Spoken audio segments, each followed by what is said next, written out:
What's up? It's a Figure Hunter, and up for review tonight is the best apps on the Apple Watch for CrossFit training. So if you like this video, please give it a thumbs up. Please consider subscribing for more. I've got a lot of other reviews and content, all testing devices for the purpose of CrossFit and high-intensity interval training versus all the running, swimming, and biking videos that are out there. So please give it a thumbs up, subscribe for more. There are going to be timestamps because there's a lot of content in this.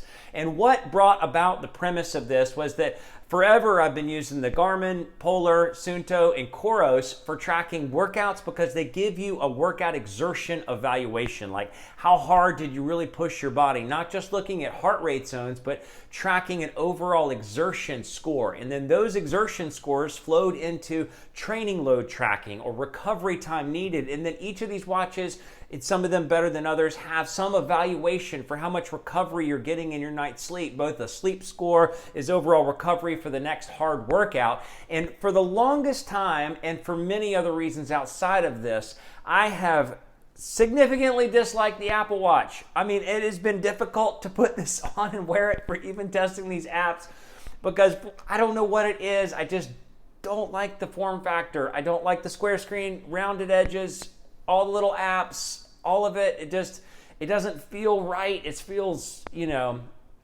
irksome, I think is the right word. But I have been alerted of different apps that are now on the market that do some incredible things. And so we want to dive into a few tonight of the different apps that I've tested. I asked some of the subscribers, what are you using? What have you found to be great? And so I've summarized it tonight into two major apps, two minor apps, two honorable mention apps, a summary of just kind of apps for your phone that is sort of put out there, and then one upcoming app review that's more of a WOD tracker and overall sort of timing mechanism for a WOD itself and for different well-known WODs. So with that, we're going to dive into the two major apps. We're going to touch on the two minor apps, the honorable mentions, and the upcoming review. One thing I need to mention on all of these reviews, we're just going to look at the app results. So I tracked a workout, and the simple thing about the Apple Watch is with most of these apps, you didn't actually have to you didn't have to use their workout program. You just use the generic Apple workout, and you just start it, and then you stop it when it's over, and it all flows through to the different apps. So that's a fundamental thing that I want you to know, is that you don't have to use, except for a couple of these, you don't have to actually start the watch. So we're not going to look at the watch because a lot of the workouts, the details is this super generic, Apple Watch workout details, which tells you nothing. You just put it on your watch, your wrist, start the workout, and it'll flow through these other apps and give you all this information that we're going to see. So we're just going to dive right into the first major app that I have found that I feel like is fantastic, and that is Athlytic. Let's take a look. Okay, the first is Athlytic.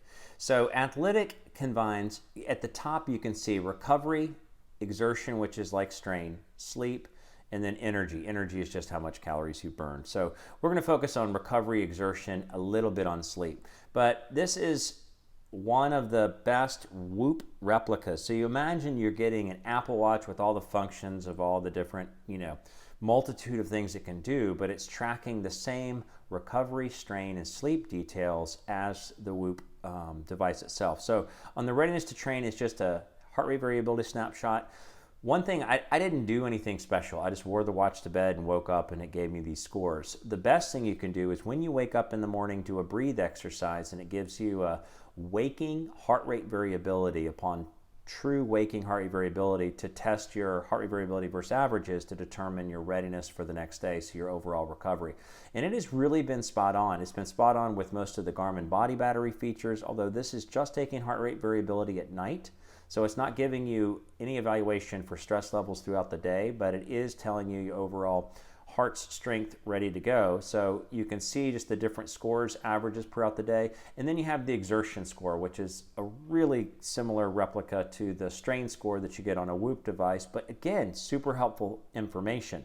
So you can see the strain scores throughout the day. I was out of town for a couple of days, the last couple of days, so there's no significant strain since my last workout on Friday. You can see that just overall there was not much heart rate exertion. So obviously we can go to a different day. You can see the map. So you can go to, and what you see on this, the calendar is you can see your overall readiness to start each day. So we'll go to Friday where I had an overall readiness of 68, a recovery of 68%, and you can see that there's it actually tracked 2 different workouts from 2 different places because that's just sort of how it works. But it overall gave me a moderate workload, strain load of 5.1. One of the things I really like about it is it gives you a target exertion, like your body is recovered to the point where you have a target exertion zone. So you can sort of see, like, I can hit the green. There was, a couple of days when I had really low scores, and it said, you really shouldn't do anything, so obviously it gave me a green zone of 0.6 to 2.6. I actually had a hard workout that day just because I just had to do it. And then you go into any of the workouts and it just gives you an evaluation of the workout itself plus your heart rate graph. This is great because it just flows straight from the Apple Watch, especially if you have it linked to a chest strap. You can see your recovery and it shows how quickly your heart rate can recover. And one of the most interesting things about this app is it gives you a VO2 max estimate. I really like this. I don't know that it's really based on, I don't know how they calculate it because it's not based on running, it's not based on biking, it's based on your overall an estimation of those specific functions, your VO2 max based on an estimate of the workout. But overall you can see the exertion level, the time, the calories burned, coupled with your heart rate analysis throughout the day. It shows you this throughout any time, and then your net energy. So you can see your daily summary at any point, or you can just, get out of there. And then on the bottom, you can see some of the primary pieces of information which it gives you as well. So you can see your trends, your recovery, versus exertion. So you see the exertion in blue and the recovery at the top. Obviously this weekend I had a lot of great recovery and no workouts, so I'm a lot lower. So you see, a flip side there, and then you can track your recovery over the last period of days and your exertion over the last period of days and sleep. So lots of super worthwhile. I really like this because it gives you just a broad set of information. And then you have the health summary. So this is the health summary looking at resting heart rate, all these different details. You can see it, but I mean, look, it summarizes all the primary pieces where you wake up and you can see what your average blood oxygen was, your respiration rate, and then you can track all those pieces. So you can see basic data from the Apple Watch that finally somebody is like pulling all this information together to give you worthwhile review or actionable insights. And you can see a summary of how you are doing with your heart rate variability, your resting heart rate, which are 2 functional, super important things for training, and your respiratory rate. So that's your health overview, and then you have the workouts. You can bounce into any of the workouts and see how hard they were and what the overall exertion effort was. The only thing that's downside about it is they don't show you like a training load, like how much training load you're on over time, other than these trends, your exertion trend, your average 4.9. But it doesn't paint it in quite of a pretty picture, and it doesn't tie it into an evaluation of overall fitness level so you can see your fitness level grow.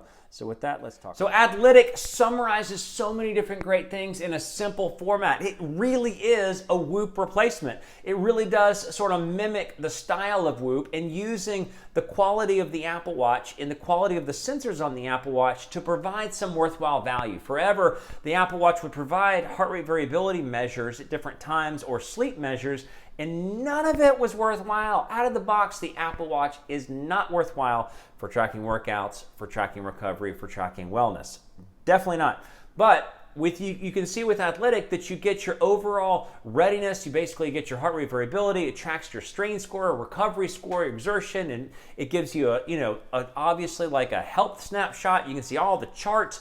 It is absolutely the best summary of health, wellness, and training information, all comprised in one app that I have tested and I am fired up that's out there on the market. It is a Whoop replica type of an experience, and they are getting better. They're super driven to continue to update the details, and I am just fired up about what they developed because I feel like that is the top dog on something that sort of comprises everything. But what do they not do fantastically? They don't give you simple training load tracking and just basic recovery time workout to workout tracking. But the main thing is to see your training load over time and your fitness development over time. So the next one we're going to look at is called Sports Tracker. Sports Tracker it's awesome. I don't know how this thing is free for overall tracking your training load. It is Suunto and Training Peaks. The app looks just like Suunto, except for you don't have to own a Suunto watch. You can own an Apple Watch,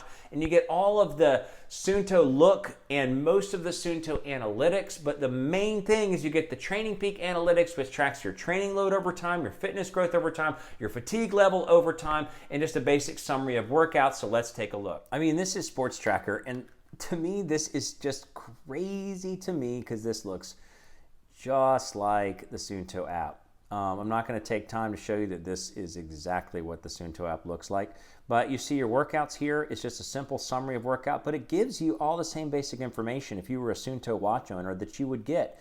Other than those pieces that I'll mention is epoch, so how much intensity your workout was, your training effect, your overall how much of an impact the workout had on your growth of fitness, and then your recovery time. It does flow through here. So the recovery time is an evaluation of how much time you need. Typically, I just take that and multiply it times 2 because it's typically a little bit low. But you can see a summary of the workout. There's nothing big and pretty in the pictures, but you do see your heart rate zones. You can see the heart rate zone pieces on the heart rate graph. And so you get worthwhile information on the exertion. The bottom line is just the recovery time, and the TSS score in the middle of that quadrant is your training stress score. And all of this flows into the Training Peaks, into their evaluation of your fitness development over time. So fatigue level is how much you're putting a load on your body. Your fitness line is how much you're overall growing your ability to handle load or workout intensity, and your form line is how much strain you've had in recent days to determine if your fitness is getting better or getting worse. So you can see that on the form line, it's a little counterintuitive, but the more negative you are, the harder you're pushing your fitness development. So you can see that I'm just a little bit negative, so I'm still in the keeping fit phase. And as soon as I cross over 0 and I go to a little bit positive, it's going to be losing fitness. And as soon as you cross over -10, it's going to be productive training, meaning you're pushing your fitness at a harder level. But these things are exactly what you see on the Suunto app. And so it is just impressive and awesome that you can just track a workout. You just do the regular old workout icon on the Apple Watch, and it'll flow through here. It'll give you these fitness evaluations, your heart rate graph, your heart rate zones. You didn't have to pay for this. It doesn't make any sense because I had to pay for one of the other apps we're going to talk about. And then you get your training load over time. So this is fantastic that you have a traditional training load program just like you'd get on a high-end sports watch, and it just comes from the data on the Apple Watch itself. You can see other metrics. You can track, even at the bottom, you have a diary. You can track your fitness over time. Now, I don't know how much of this flows through, but it's very easy to see, how much your VO2 max was off some workouts and your previous workout history. Simple things there, but I think the main thing is just tracking the workouts as well as your training load over time. So there you have it, Sports Tracker. It's showing you all the primary content. Obviously, the recovery time's off. And it doesn't show you the epoch. It doesn't show you the training effect impact that are Suunto calculations if you actually are using a Suunto watch. But everything about it just feels like a replica of a Suunto without having to own a Suunto watch, with all the analytics of Training Peaks without having to own anything other than an Apple Watch and just an app for free. I don't know how long it's going to last. I just think this, you just get an Apple Watch and you have all the Suunto analysis for the most part, because most of Suunto's analysis, if you look at actually on the watch, the training effect, you can watch the Suunto 9 Peak review that I just did, the training effect, the recovery time, the epoch. Those are numbers that are coming from Suunto that are relatively worthwhile, except for the recovery time. Recovery time is always like 50% of what it should be. And it's the exact same thing here. So none of those other aspects flow through except for recovery time in the workout itself. And it doesn't flow through to a countdown timer anywhere, but you can, at least on the workout, on the Sports Tracker app, on the phone, obviously, you can actually track all of the specifics just using the data off the Apple Watch. And you just multiply the recovery time times 2, and you're good to go with workout to workout recovery time. But they obviously lack the overall depth of wellness and recovery tracking and your overall body's ability or readiness to hit a next hard workout that Athlytic. So next, we're going to look at 2 minor apps that do a couple of simple things really well, and that's HRV for training and training today, which gives you a basic overall readiness of your readiness to fight the day. Some of the things on training today don't have a 60-day history, so you're not going to get full picture, but you can get a general picture. Let's dive in. Okay, the first of the minor apps is HRV for training. So it takes a snapshot of your resting heart rate and your heart rate variability. And again, you actually need to see the bottom where it says read from health. You need to pull this information over 3 hours after you wake up. Because if you try to pull it over 4 hours after you wake up, it's like, oh, we don't have any recent scores to pull over. And you have to have at least 4 pulled over. So it was a little bit frustrating getting this up and running, because if I said, oh yeah, at 4 o'clock I want to read from health, it's like, oh, we don't have any information to pull. Well, I did. I just did it at sleep when I woke up at 7 a.m. But it gives you basic information. If you click on the numbers in the HRV and the heart rate line, you can see your overall heart rate variability numbers, whether they're declining or improving, and you can see your heart rate numbers, whether your resting heart rate is declining or improving. At the bottom, see where it says sleep and energy and soreness? These are data input that you input yourself, and it just gives you, when you go to take a measurement, let's say you're pulling information from your Apple Watch after you've woken up, and it's going to pull in the HRV and the HR for the night's sleep. It'll ask you a bunch of questions. Did you drink? Did you stay up too late? Did you feel like it was good sleep? Are you sore? Are you tired? It asks you a bunch of subjective questions. So when you go into the data here, those bottom fields are subjective things, so it really doesn't, to me, it's just sort of taking like input from the user, and that's not as helpful, because typically on a data-driven app, I want to know what it is that, and see if you pull from the app, see if we can get it to pull back the things. No, it's not going to let me pull again. So it's just telling you your baseline, your trending is straight across, you're ready to go. Now, I got incredibly good sleep the last 2 nights, and I didn't work out. So it's not showing super useful, because it should be saying you should go kill yourself in a workout, because instead of saying proceed as planned, it should be telling me that I'm ready to go hardcore. So that's HRV for training. The other one is training today, and it gives you, simple summary of information where it tells you like where you're at when you wake up on the heart rate variability and the resting heart rate. But what you can see is when you track it, it doesn't have heart rate variability showing unless you have like 60 days of input.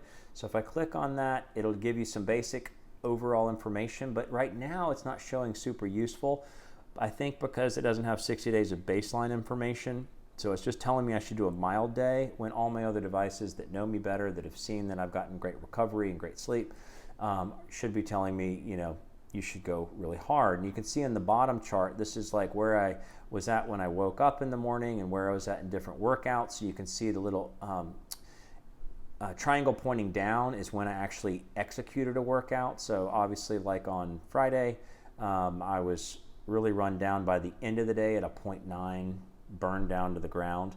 But overall, it is taking useful information and giving you somewhat of objective, direction for what you should do, as well as tracking your workouts and telling you how much. You can see how much effect it had on you over that period of time. So that is training today, which also provides some minor insight and minor help. Okay, so we see there's just like a basic snapshot of your wellness. They're actually useful apps. They actually have a lot of scientific research behind it, especially what I've seen in HRV for training, some real value behind some of the analytics, but it's not as much actionable. It's not giving you as much clarity. Both apps give you simple information, not as much clarity on what to do with the information and how to perceive the information for overall approaching your day, other than simple tidbits. So that's why they're sort of minor apps. Let's look at a couple of honorable mentions. The honorable mentions are the Train app, which is learning how to develop sort of an AI for tracking actual movements in a workout, and HealthFit, which is more of a simplified heart rate tracker, which gives you heart rate zones. So we're going to look at a couple of those blips really quickly and come back together. Okay, now this is Train. Now this actually has a community-based aspect to it, so you can, you search a bunch of different people and you can connect with people all over the place.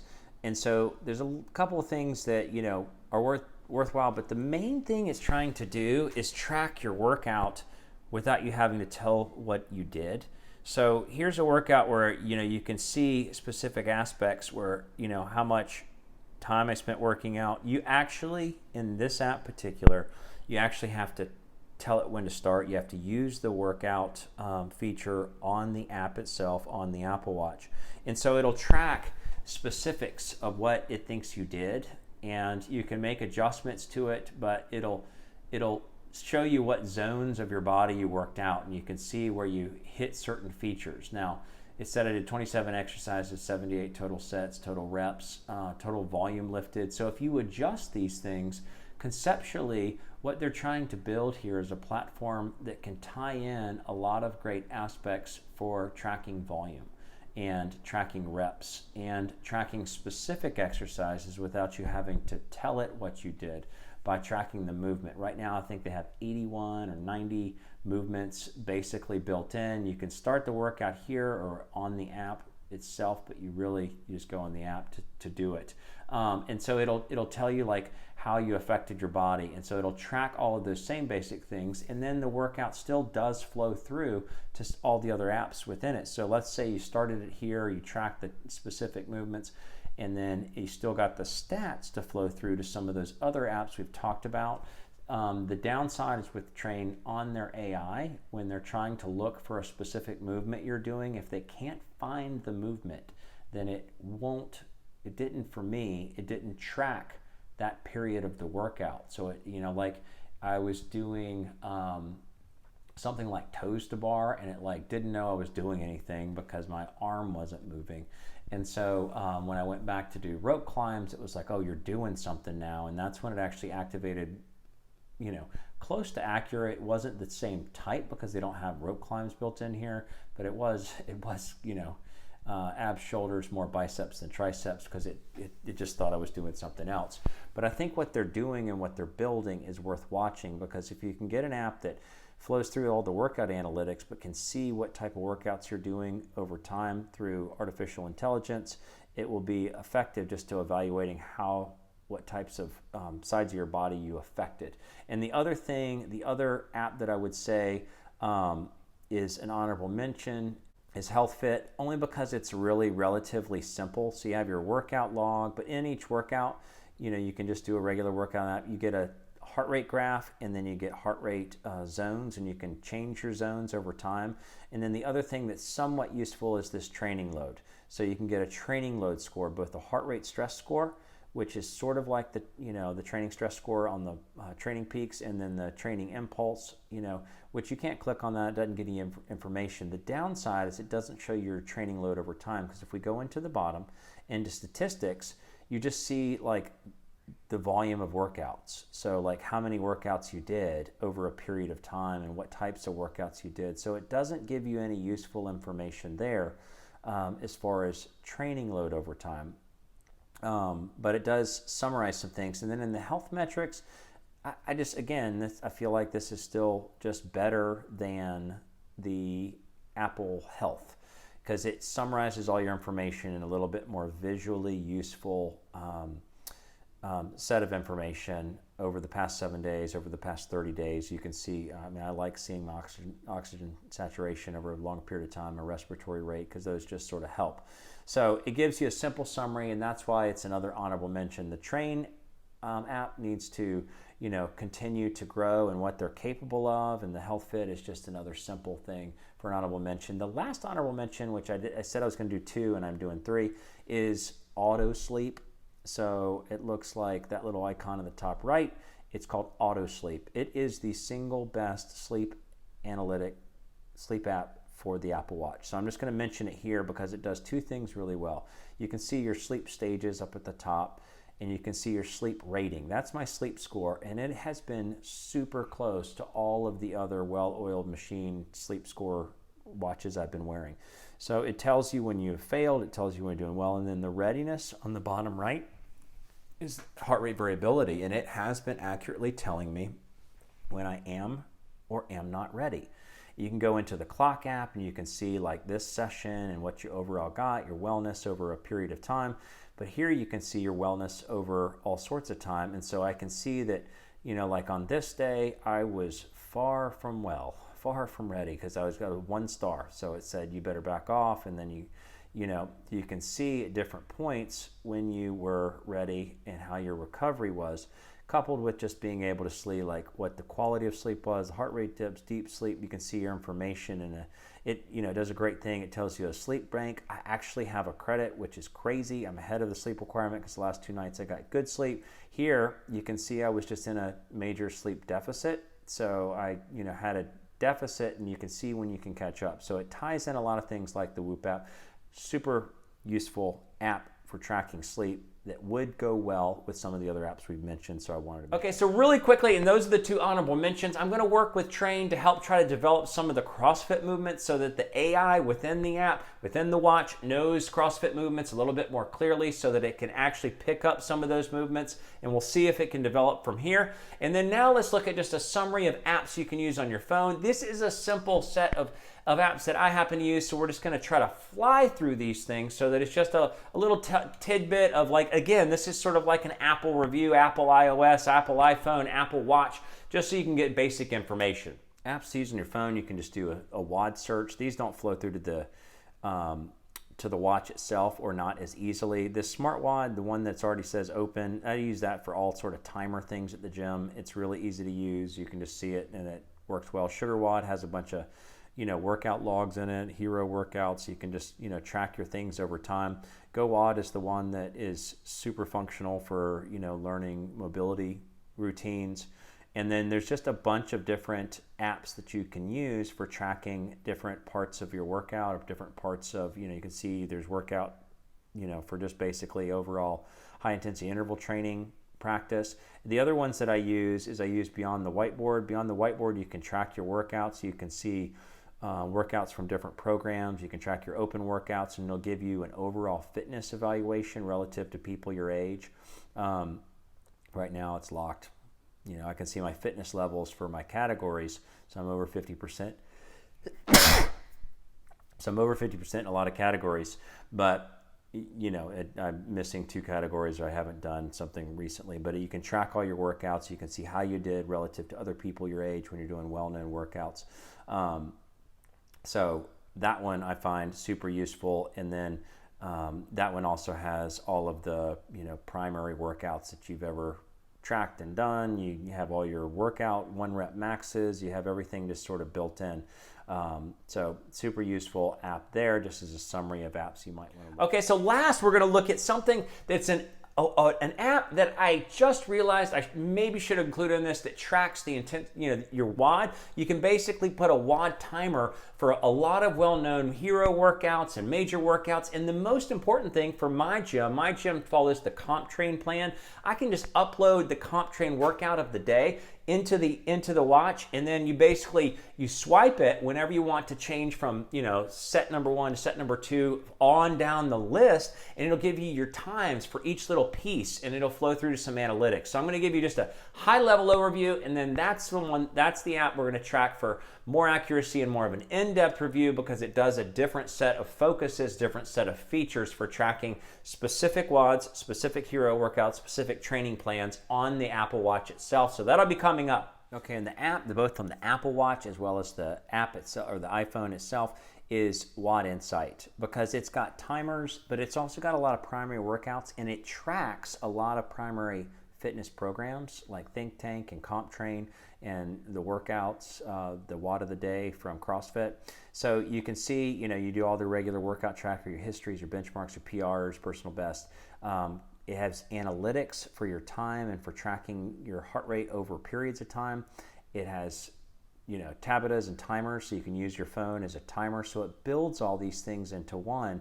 But the thing that I think is so cool about it is that it actually, when you load a workout, you can track your time in the workout while tracking your heart rate in the workout. So our gym follows Comp Train, so I can download the Comp Train workout of the day, and you can see it in the app. So I have not yet tested this, so this will be something that I test next. But like this was exactly our workout. Freddie goes surfing, 21 kettlebell springs, and then 21 burpees, then 15, 9. Then you roll straight into a 400-meter run, 21 burpees, followed, each round. You can start the workout now. You can see what movements you need to work out. But you can track it on your watch, and you just swipe whenever you get done with one part of the cycle, like the first 21 kettlebell swings, you swipe the watch and it goes to the 21 burpees. So you're actually recording time and heart rate for each subset of the workout itself. So I'm super fired up to test this and see how the results sort of quantify and pull together, and how functionally useful it is in upcoming days. So that's it. That's the full summary, and that is a lot. We have packed in a lot of content. We got 2 major apps. We have Athlytic and we have Sports Tracker, which replicates Whoop, which replicates Suunto, which replicates training load, workout exertions, recovery times, and overall wellness, your readiness for the next workout. We looked at minor apps and just the overall heart rate variability, resting heart rate type tracking to determine your readiness for hitting the next hard workout. Some honorable mentions that we're going to look at more on the AI of Train to actually track movements, so it'll pick up what you actually did without you having to tell the watch what you did. And then HealthFit, which just gives a simple summary, at least gives you some workout exertions, some summary of apps on the phones, and an upcoming review of what we're going to see in WOD Insight. So with that, that's the Figure Hunter. Thanks so much for watching. Have a good night.